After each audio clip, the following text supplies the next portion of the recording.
Hi everyone, this is Dr. David Wank again from Short Hills Design, and in this presentation I'm going to go over our beginner's agency guide to migrating to Google Analytics 4 with Google Tag Manager. Now this is a beginner's guide, so if you've already done it and you know how to use Tag Manager and you've set up GA4, you're not going to get much out of this.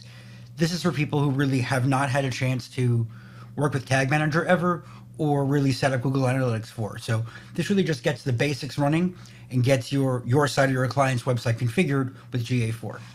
So, introduction. So obviously, if you're here, you already know that you have to go to GA4, and there are many ways to do it, but the best way is with Tag Manager.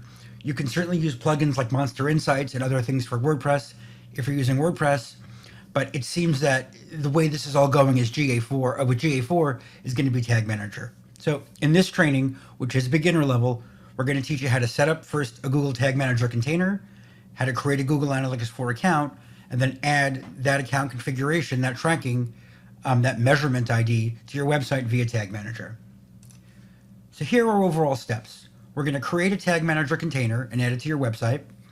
Then we're going to create a Google Analytics 4 account. Then we're going to add the tracking code to your website via Tag Manager.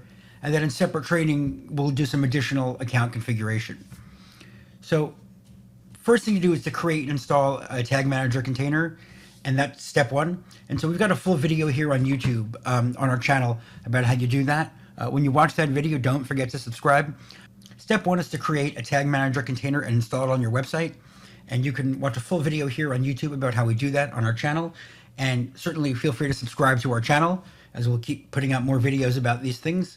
And so what you need to understand about Tag Manager briefly is that Tag Manager is something that you use instead of listing every single script in a WordPress plugin. So for example, if you want to add Facebook pixel code to WordPress, you can use the Insert Header Footer plugin and add that script. Easy.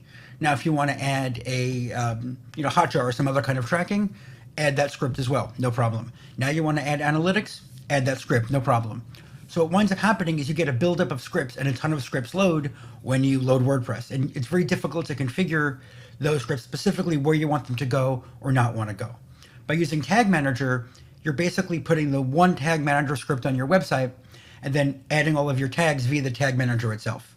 So you install the Tag Manager code, now Tag Manager talks to your website, and if you want to go ahead and add or remove tags, you don't have to log into WordPress. You don't have to log into the website and delete things and save things. You go to Tag Manager, you add, edit, delete, change, whatever you want to do, and you're all set. So especially for those of us who run agencies where we have dozens and dozens of clients, it's a lot easier to go into Tag Manager, even though you have to go in individually, and make the changes as opposed to logging in and dealing with all that stuff. So go ahead, create and install a Tag Manager container, because you need that to move forward.